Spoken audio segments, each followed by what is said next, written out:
Hello YouTube, this is Kat from Set Free and Pass, and today I'm going to go through my June version of my live Evil Twin deck profile. I've actually got two profiles I'm going to go through. I'm going to do them as two different videos because of the fact I've been having a little bit of success with both variants. But this is the one I'm going to go through first. Just before we start, just as always, if you like the content, drop us a comment, like the video, subscribe. As you probably noticed if you've been watching the channel for a while, we're actually coming very close now. In the next couple of days at time of recording, we'll be reaching our 1 year anniversary. It'd be great in terms of getting close to that 100 subscribers. So if you haven't already subscribed, you enjoyed the content, hit that subscribe button and leave a comment on any kind of videos you're looking for. So as always, I'm going to go through and break down the deck into 4 different parts. I'm also going to add a 5th part on this one. First, I'm going to go through the normal monsters as part of the deck, go through the spells, also the hand traps, and the extra deck. What I'll do then is, because of the fact I've had a couple of comments on some of the cards in this deck and how they work, I'm going to go through a couple of combos as well. So let's begin. So starting with the monsters. So you can't start a live twin deck without going through Leela. So Leela, again, is the most important of the 2 twins because of the fact it goes into your Frost. So if you do have the opportunity to go and choose one of the twins when you're searching out, try and go for Leela. But obviously if you get Yugioh, it still starts your plays exactly the same way. But I find Leela is more beneficial, especially on turn 1, because you get Frost in your graveyard, which gives that extra draw power. Speaking of Yugioh, you've then got 3 Yugioh, because you have to run 3 Yugioh and 3 Leelas, and you're probably going to start seeing this combination basically probably in 2s rather than 3s when the Spite stuff comes out, I believe late this month. But as a pure variant, which this deck is, again, search out Leela. Then I now only run 1 Frost. So if anyone's been watching the profiles up until now, I've always run this as 2, but because of the fact that the meta has changed quite a lot, and because space is a premium and hand traps are required, I've had to drop this down. But I still get the opportunity to draw additional cards through Frost, and I have to start using things like my Evil Twin Yugioh to start drawing additional cards, which I tend to be able to do. Then you're on 1 treat, so same with Frost. I mean, if you get one of these in your opening hands along with a twin, no matter what disruption happens, generally you're going to be able to go for it depending on which one. So Yugioh Frost can come out if Leela's on the field, and Treat can come out if Yugioh's on the field. So it's important, obviously, they match up on that way. Then you've got Yugioh and Leela, and I'm quite happy to say that obviously if anyone watched the duel being bit hard, you'll see that I actually used this and was able to use it for 4,400 attack to win the game. But at the same time, being able to send this from your hand or from your deck for Trouble Sunny is also great to have that non-targeting probability. And then a card which is now starting to see a lot more play, but I'm quite happy to say that I was playing this deck before the recent Nationals, so whether or not anyone's been watching the videos, who knows. But it has Memphis. So yeah, in terms of this card, fantastic in this deck, and I'll go over a quick combo video of how this actually works. But essentially, if any card is destroyed by a card effect, which is your Leela monster does that, or in Trouble Sunny's case, you can then basically banish 1 light, 1 dark to bring this out, and then you banish cards from their graveyard and from the field, so it gives you some disruption. But the important part is it can be used from the graveyard as well, so if it does get destroyed, you can then discard this and bring it back for its own effect. Then in addition to this one, I run 3 Parallel Exceed in this variant. Now, Parallel Exceed is a good card because of the fact you always are going to be link summoning. I've had this in my deck originally when I made the deck, probably about a year or so ago, when it was Unchained and all those kind of variants, and before like Trouble Sunny because you needed to get boss monsters out by having additional cards out. That was when you had to go for your Borrow Sword on your Access Code or Unchained Abomination. But it basically allows you to get out some additional monsters. In this case, you'll see in the extra deck, but you probably won't be as bit surprised, but it's a big Uska. So that's the monsters of the deck.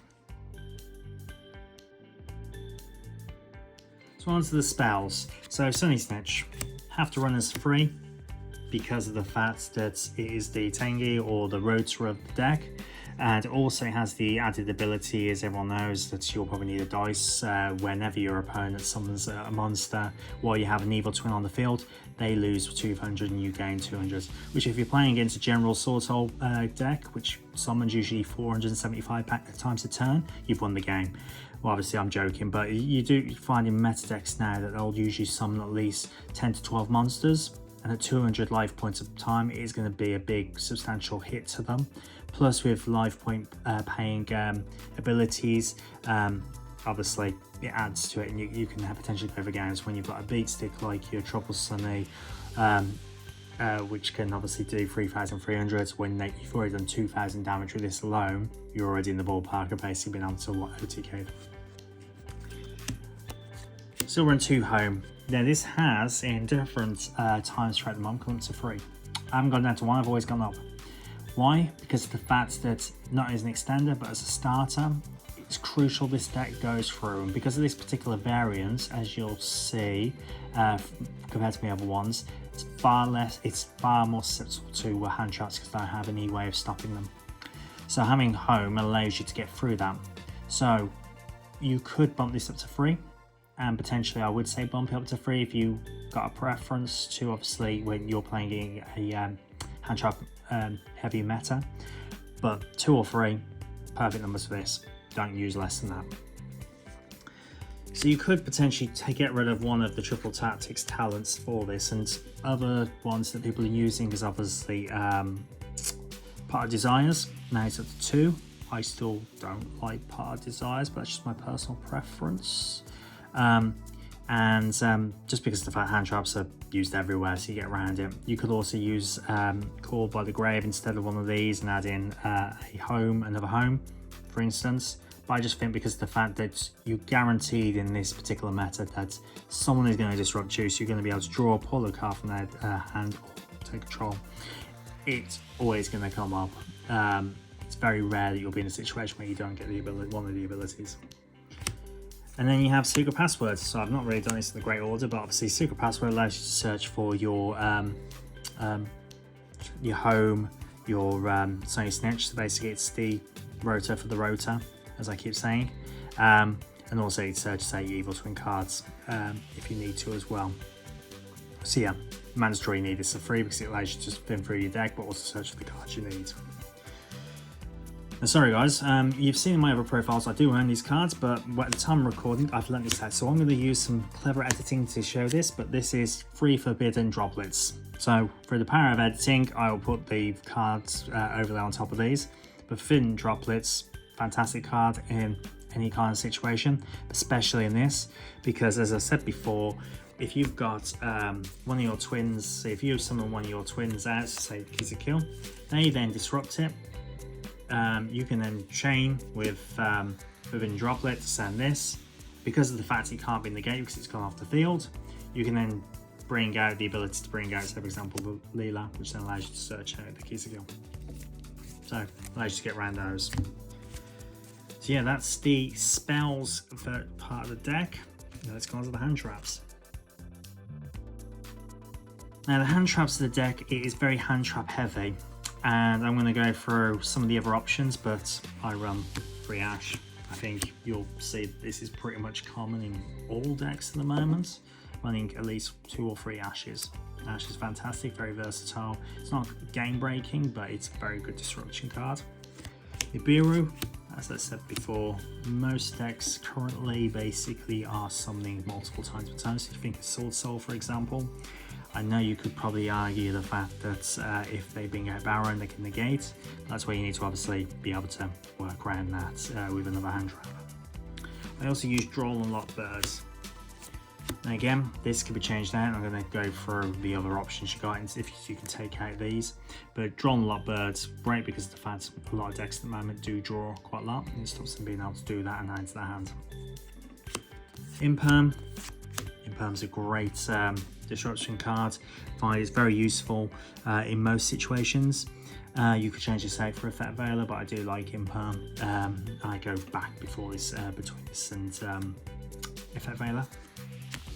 2 DD Crow, because of the fact that most players now use their graveyard as a resource, and DD Crow gets around that. and I still use Artifact Scythe because I like having the Scythe lock. So as I mentioned before, I've got a ton of different ones here. You could change any of these for either Ghost Ogre, Effect Veiler, or Ghost Bell. So you potentially, if your local meta is not very heavy on Droll Lockbird, get rid of Droll Lockbird, put in 3 Bells or 3 Ogres, whatever you want to do. This is just the way I built this, but I mean, by all means, any of these particular hand traps are going to be very useful. But obviously these are just choices, these are the actual ones in the deck. So yeah, that's the main deck, so let's go on to the extra deck. So the extra deck, so really Trouble Sunny. What's more to say about Trouble Sunny? That's already been said before. It was the card that we needed for so long, and now it's come out and it's made the deck completely viable. The fact you got a 3,300 beat stick on the field, which is super easy to bring out by just having one twin to start, because of how the combos work, which I'll go through a quick one in a bit. Also the fact that you tag this out to bring out the other Evil Twin Kill or Leela or both, which means you could potentially go through for 5,700, then bring this back out. As I say, you need 3 of this because you're guaranteed to go for at least 2 of these in a turn by just bringing this out, attacking, taking it out, bringing the other 2 out, and at the end of the turn bringing that out, plus you're going to banish 1. Still run 3 keys of kill, and then you could cut this down to 2. I personally prefer it 3, but as I've said many times before, you're always guaranteed that you are going to need 3 of these over the Leela, because of the fact this is the one you'll bring out to bring out the Leela from your graveyard to do the pop. And I found that's still the case. You could cut down to 2, but the problem you've got then is if something does happen to your extra deck or you get disrupted, you're pretty much in a bad place because you've got no way to put it back. And as I've in my previous builds, I had Pot of Avarice to put them back. You don't in this one, so Keys of Kill is pretty much needs to be at 3 because you need this to start your main combos. And then 2 Leelas, because Leela usually, apart from when you first bring it out, should be in the graveyard. Bring it out of the graveyard to pop a card. If you do, and then obviously you got the second one just in case something happens to the first one, so you have it in your extra deck to bring it out. But again, you bring this out first, then draw, then that's the pop. Alpha Dada, because the fact we're in a extra deck heavy meta at the moment, I still like having this card because it's so easy to bring out, as I've shown in my other combos. I'll go through again there, but as I said before, what you need to be careful with the Evil Twins are, as soon as you bring out an Evil Twin, use their effects, you're locked into Fiends, which obviously things like Dagda can't get round. So this is where your cards like your home is crucial, because of the fact that it will allow you to bring out another live twin from your deck, which allows you to go into one of these. So for instance, you use Key to Kill to bring out a Leela, you link off, bring out Dagda, obviously use the effect to get Dagda to get Scythe down. You then use Home. Home will, well, actually say that, use Home, which will then bring out a live twin, which then obviously change this to get Scythe. You can then use the live twin there to link off into that to get whatever Lila or Physical, depending on which one it is, to get around that.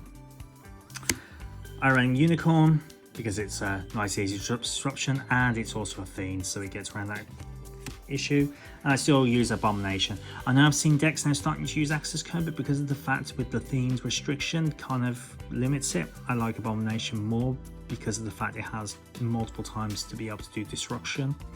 And whenever you destroy a card, basically you can destroy another one of those, and in the end phase you destroy another card, so basically it's great for that.